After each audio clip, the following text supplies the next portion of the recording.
हिंद दोस्तों, तो स्वागत है आपका हमारे YouTube चैनल पे। तो आज हम आपके लिए लेके आ गए हैं मोस्ट इम्पोर्टेंट क्वेश्चन जो यूपी पुलिस कांस्टेबल के लिए बहुत ही इम्पोर्टेंट होने वाले हैं, क्योंकि ये सब क्वेश्चन दोस्तों बहुत ही बार एग्जाम में दोहराए गए हैं। तो आप इन सब क्वेश्चनों को ध्यान से पढ़िएगा। हो सके तो आप एक कॉपी पेन लेके बैठ जाइए। जो क्वेश्चन इम्पोर्टेंट आपको लगे कि ये क्वेश्चन हमें नहीं पता है, उसको कॉपी में नोट करके रिवाइज करते रहेगा। ये जो 25 क्वेश्चन है ये भूगोल से है, यानी जियोग्राफी से लिए गए हैं, जो कि मोस्ट इम्पॉर्टेंट है। तो चलिए हम बिना समय गंवाते हुए क्वेश्चन को स्टार्ट करते हैं। तो ये सामान्य ज्ञान का है, ये पहला पार्ट है भूगोल का दोस्तों। चलिए पहला क्वेश्चन आपके सामने आ चुका है, बहुत ही इम्पोर्टेंट क्वेश्चन है। पहला क्वेश्चन है, कर्क रेखा भारत के कितने राज्यों से होकर गुजरती है? तो इसमें ऑप्शन दिया गया है आपको 4, 5, 6 और 8। यदि आप इसका सही उत्तर जानते हो तो हमें ज़रूर बताइएगा कमेंट में, नहीं तो चलिए हम आपको सही उत्तर बताते हैं। इसका सही आंसर है 8। नेक्स्ट क्वेश्चन देखते हैं, बहुत ही महत्वपूर्ण क्वेश्चन ये भी है। निम्नलिखित में से किस राज्य से होकर कर्क रेखा नहीं गुजरती? यहाँ पर ध्यान दीजिएगा दोस्तों, यहाँ पर लिखा हुआ है नहीं गुजरती। बच्चे वो कंफ्यूज हो जाते हैं कि वो समझ लेते हैं कि गुजरती है, तो यहाँ पर नहीं का ध्यान दीजिएगा। ऐसे क्वेश्चन बहुत पूछ लिए जाते हैं। तो ऑप्शन है देखिए हमारा छत्तीसगढ़, पंजाब, पश्चिम बंगाल या फिर मध्य प्रदेश।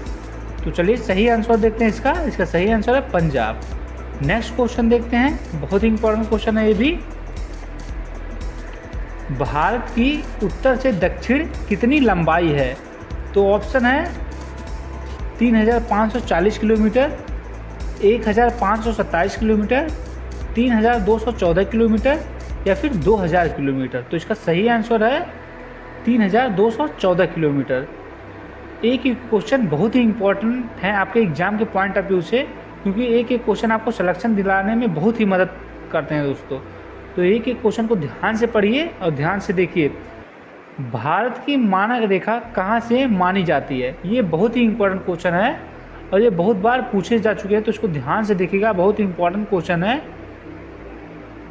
तो इसका ऑप्शन है यहाँ पर जैसा कि देख सकते हैं आप, इलाहाबाद, लखनऊ, गोरखपुर या फिर सहारनपुर।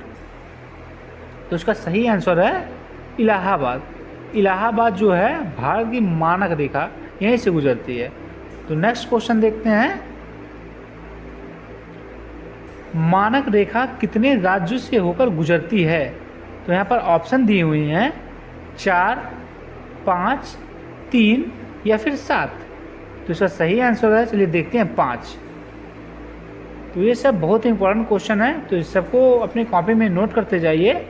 नेक्स्ट क्वेश्चन आपके सामने आ चुका है, भारत की सबसे ज़्यादा सीमा किस देश के साथ लगती है? तो ऑप्शन यहाँ पर दिया गया हुआ है नेपाल, बांग्लादेश, अफगानिस्तान या फिर चीन। तो इसका सही आंसर है Bangladesh. Bangladesh is the right answer of this question. Next question देखते हैं, ये भी बहुत ही महत्वपूर्ण क्वेश्चन है। इन दोनों क्वेश्चनों में से एक क्वेश्चन तो जरूर पूछ लिए जाते हैं, तो इसको ध्यान से पढ़ लीजिए। भारत की सबसे कम सीमा किस देश के साथ लगती है? ऑप्शन है अफगानिस्तान के साथ, नेपाल के साथ, पाकिस्तान के साथ या फिर भूटान के साथ। तो इसका सही उत्तर है दोस्तों अफगानिस्तान के साथ। नेक्स्ट क्वेश्चन देखते हैं, बहुत ही इंपॉर्टेंट क्वेश्चन है। भारत की सीमा कुल कितने देश के साथ लगती है? तो इसका ऑप्शन है 2, 6, 9 या फिर 7। तो इसका सही उत्तर चलिए देखते हैं। तो इसका सही आंसर है 7। नेक्स्ट क्वेश्चन देखते हैं। इससे पहले यदि आप हमारे चैनल पर पहली बार आए हैं तो हमारे चैनल को सब्सक्राइब करके बेल आइकन को दबा लें। यदि ये सारे क्वेश्चन आपको अच्छे लग रहे हों तब लाइक करें और अपने दोस्तों का शेयर करें जिसको इसकी ज़रूरत है, ताकि उनको भी ये क्वेश्चन मिल सके और जानकारी प्राप्त कर सकें। नेक्स्ट क्वेश्चन देखिए, 9वां क्वेश्चन आपके सामने आ चुका है। भारत के कितने अंतर्राष्ट्रीय सीमा के साथ लगते हैं? यहाँ पर पूछा गया भारत के कितने राज्य अंतर्राष्ट्रीय सीमा के साथ लगते हैं? तो ऑप्शन है 15, 16, 20 या फिर 8। तो इसका सही आंसर है 16। नेक्स्ट क्वेश्चन है, भारत की तटीय सीमा कितनी है? तो ऑप्शन दिए हुए हैं 15,000 किलोमीटर, 15,200 किलोमीटर, 13,300 किलोमीटर या फिर 17,000 किलोमीटर। तो इसका सही आंसर है दोस्तों 15,200 किलोमीटर। नेक्स्ट क्वेश्चन है, भारत की कुल तटीय सीमा पर कितने राज्य हैं? ऑप्शन है 4, 6, 5 या फिर 9। तो इसका सही आंसर है 9। नेक्स्ट क्वेश्चन देखते हैं, बहुत ही इंपॉर्टेंट क्वेश्चन है ये। भारत की तटीय सीमा पर कुल कितने केंद्र शासित प्रदेश हैं? तो ऑप्शन है 2, 3, 4 या फिर 5। तो इसका सही आंसर है 4। नेक्स्ट क्वेश्चन देखते हैं, बहुत ही इंपॉर्टेंट क्वेश्चन है ये किसी न किसी कम्पिटिटिव एग्जाम में पूछ लिया जाता है, खासकर यूपी पुलिस कांस्टेबल के एग्जाम में तो बहुत बार रिपीट कर चुके हैं ये क्वेश्चन। तो इसको ध्यान से पढ़िए। भारत और पाकिस्तान के बीच की रेखा को क्या कहा जाता है? बहुत ही आसान क्वेश्चन है लेकिन रिपीटेबल क्वेश्चन है ये। तो इसका ऑप्शन दिया हुआ है रेड क्लिफ रेखा, अंतर्राष्ट्रीय रेखा, सीमा सुरक्षा रेखा या फिर इनमें से कोई नहीं। तो इसका सही आंसर है, जैसा कि आप देख सकते हैं, रेड क्लिफ रेखा यानी red Cliff line. Next question है, भारत और अफगानिस्तान के बीच की रेखा को क्या कहा जाता है? तो ऑप्शन है रेड क्लिफ रेखा, डूरंड रेखा, मैकमोहन रेखा या फिर इनमें से कोई नहीं।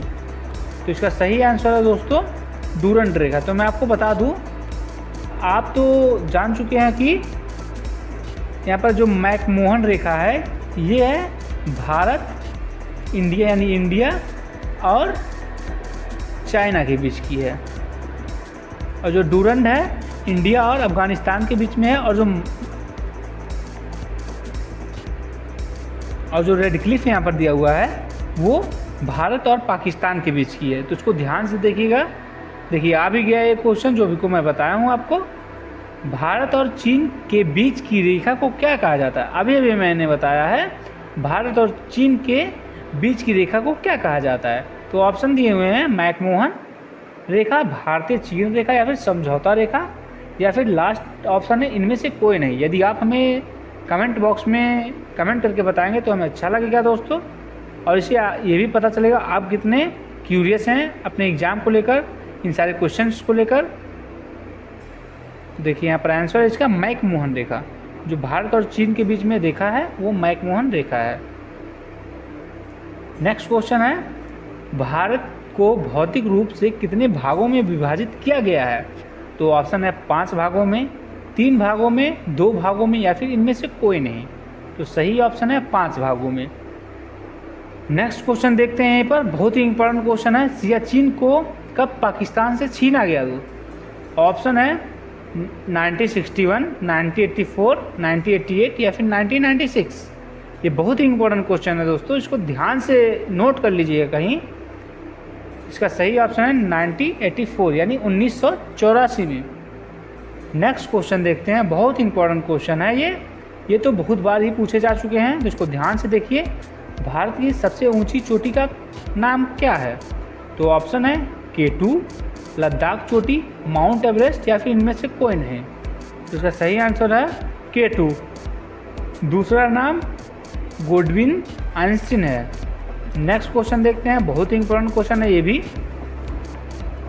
काराकोरम श्रेणी पर कुल कितने प्रमुख ग्लेशियर हैं? तो ऑप्शन है 5, 10, 15 या फिर 20।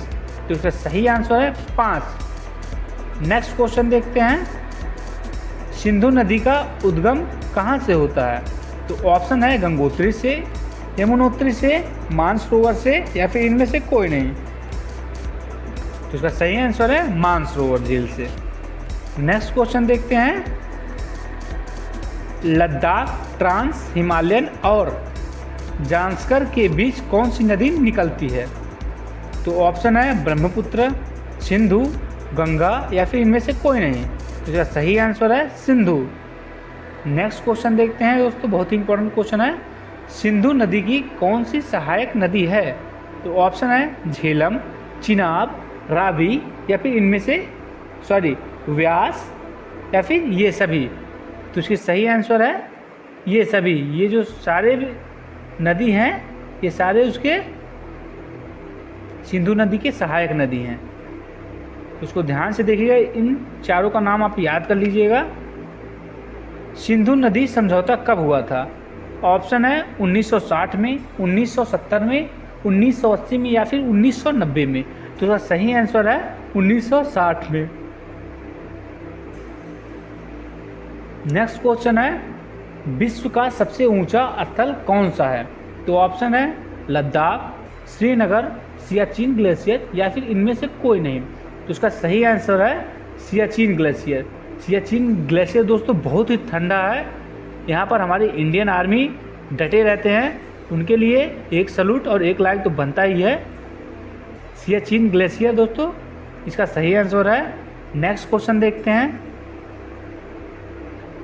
सबसे कम वर्षा वाला क्षेत्र कौन सा है?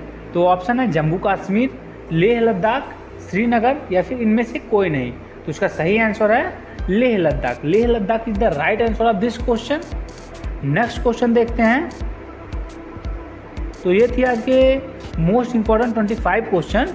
तो आप को समझ नहीं आया होगा तो हमें कमेंट बॉक्स में ज़रूर बताइएगा। और दोस्तों ये पहला पार्ट था, और वीडियो चाहिए तो आप हमें कमेंट बॉक्स में ज़रूर करके बताएं, कमेंट करके, क्योंकि ये सब जो क्वेश्चन है जियोग्राफी के बहुत ही इंपॉर्टेंट क्वेश्चन है। इन्हीं में से क्वेश्चन आपको यूपी पुलिस कांस्टेबल के एग्जाम में मिल जाएंगे। तो आप लोग परेशान मत होइए, बस सीरीज को देखते रहिए और ज़्यादा से ज़्यादा शेयर करते रहिए। घर पर रहिए, सुरक्षित रहिए, अपने परिवार का ख्याल रखिए। Thank you for watching this video.